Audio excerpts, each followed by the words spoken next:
I am a Métis mother of 6, a grandmother, a University of Manitoba educator, and a business owner.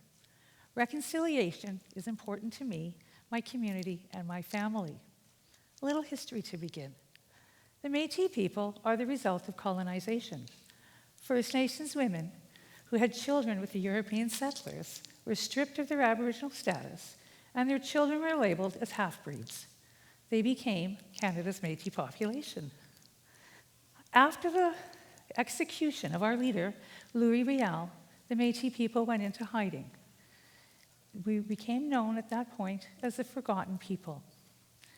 And for many years, people lived in secrecy, and generations grew up without their culture and ethnic identity, passing, if they could, as non-Indians, in essence, denying the existence of themselves.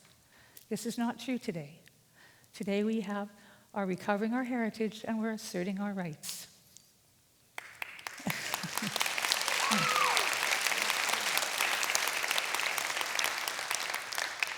For me, this turtle is a personal symbol of reconciliation, and it carries a story of healing. In the 1960s, our country, Canada, forcibly removed thousands of Aboriginal children from their families and adopted them into non-Aboriginal families in an attempt to assimilate them, kill the Indian within the child. I would have the privilege of meeting one of these stolen children as a man a few years ago, and he would share with me his story. After struggling for many years to understand the effects of the loss of his heritage and his authenticity, he found his way finally home to his community, Sturgeon Lake First Nation in Saskatchewan on Treaty 6 land. His grandfather was the chief. They only had 2 years together because his grandfather died soon after their reunification. Before his death, his grandfather gave this man this turtle necklace as a reminder of our traditional teachings. He told his grandson that the day would come when he would recognize the signs of who to give it to next. He passed it on to me. I too will pass this on one day when I receive the signs of who it's meant for next. In our culture, we have 7 teachings that guide us. The turtle brings us the teaching of truth. Truth is to know and understand all 7 of the teachings: love, respect, honesty, humility, wisdom, courage, and of course, truth. It is in our teachings that the opportunity to embrace our past, our present, and our future exists. The intersection between reconciliation and opportunity are intricately connected and intertwined. The Truth and Reconciliation Commission of Canada defined reconciliation. Reconciliation is establishing and maintaining mutually respectful relationships between Aboriginal and non-Aboriginal peoples in our country. In order for this to happen, there must be awareness of the past, acknowledgement of the harm that was inflicted, atonement for the causes, and action to change behavior. The Merriam-Webster Dictionary defines opportunity as a juncture of favorable circumstances, the chance for good outcomes and advancement. Together, they combine to give us what I think is our pathway to success. Reconciliation equals opportunity. This is important because in our 2016 census, Canada had 1.6 million people, or almost 5% Aboriginal people in our population. The province of Manitoba had 18% Aboriginal people. That is 1 in every 5 people in our province. According to those statistics, there should be about 100 Aboriginal people in this room right now. We may not be visible, but we are here.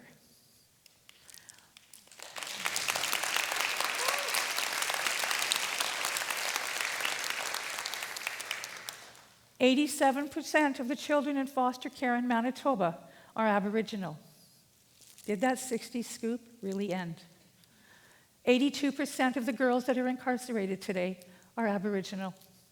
81% of the boys that are incarcerated are Aboriginal. Were residential schools just rebranded as youth detention centers, or more specifically, youth jails?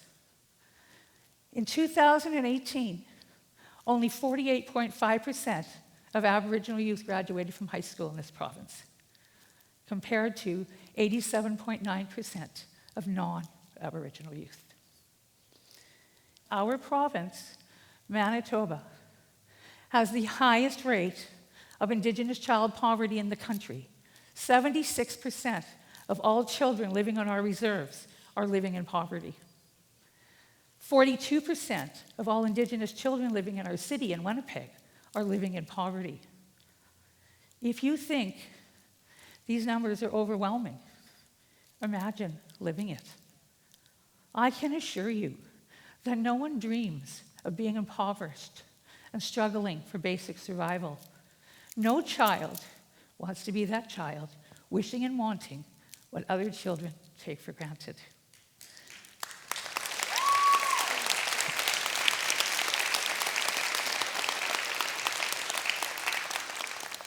Reconciliation equals opportunity. Aboriginal people across Canada are banding together today and leading the change to overcome our barriers. There are many, many examples of Aboriginal empowerment and resiliency. Family reunification initiatives are a high priority for our community. The Manitoba Assembly of First Nations Family Advocate Office has been reunifying Aboriginal children and their families for 3 years now.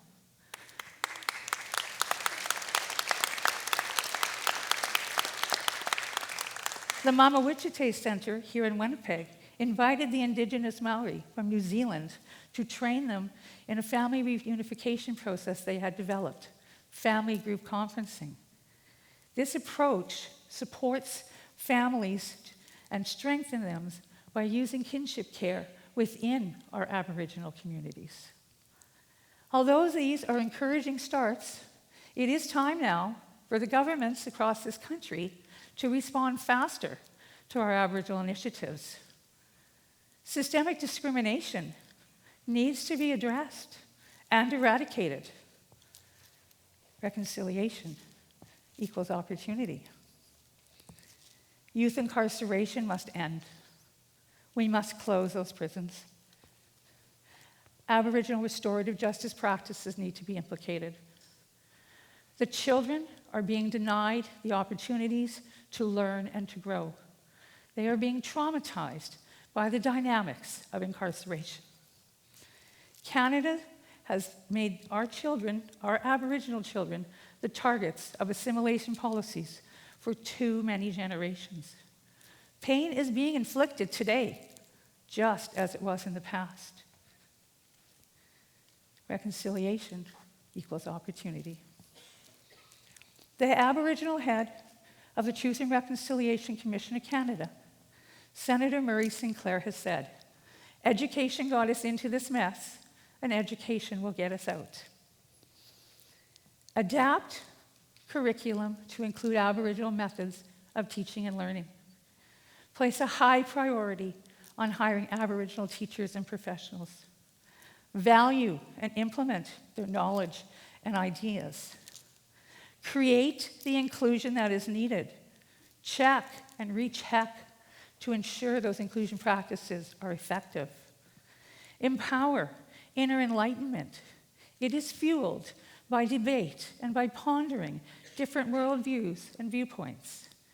Ensure that on every school team, there are multiple Aboriginal students in every musical and theatrical performance, in every club, on every student council, in every event. Do not speak for Aboriginal youth and students. Ask them what they think and know.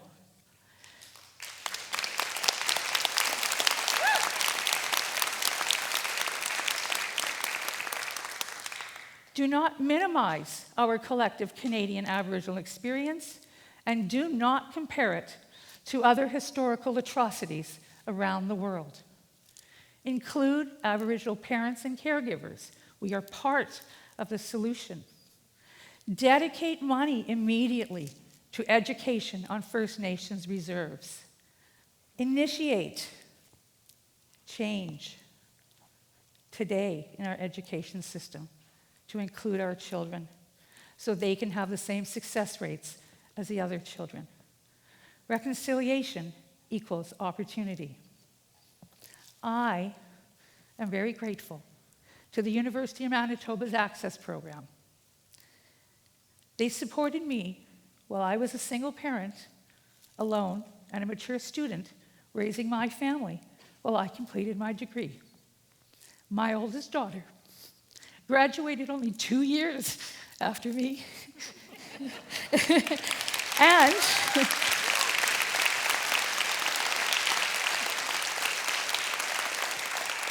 And this October, my youngest son will also graduate from the University of Manitoba.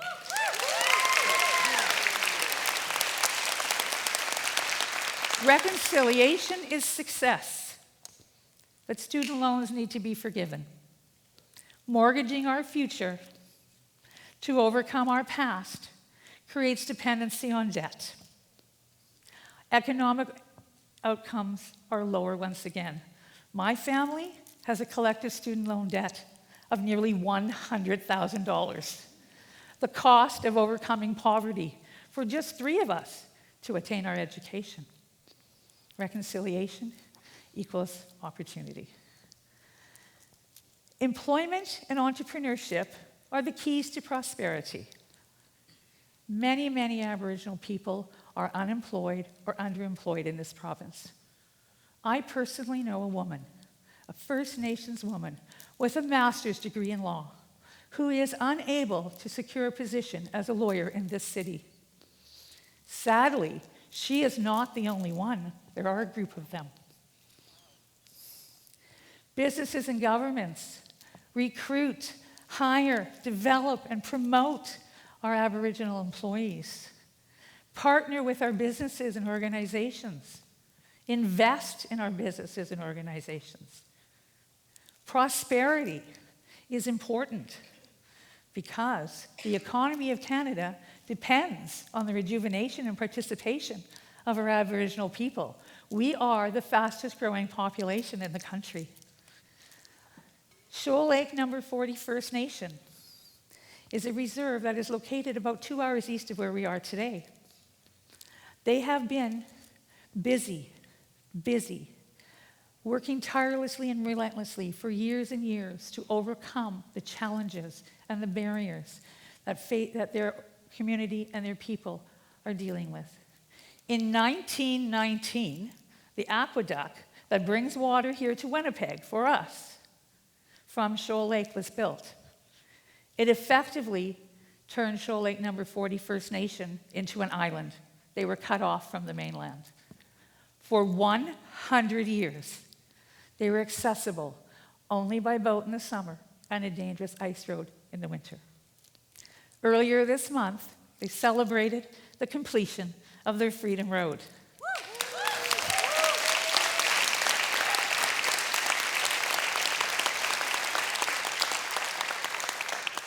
They now have a 24-kilometer road connecting them to the Trans-Canada Highway. This First Nation community still does not have a water treatment plant. They have been on a boil advisory alert for the last 22 years, since 1997. Now that their road has been completed, they will be able to finally realize the building of a water treatment plant and a new school.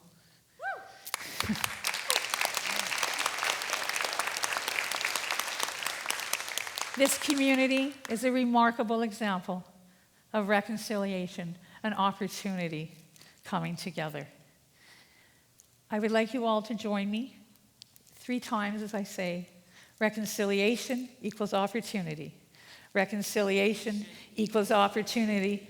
Reconciliation equals opportunity. It is our city, our province, and our country's only way for us to all thrive and prosper into the future. Miigwech.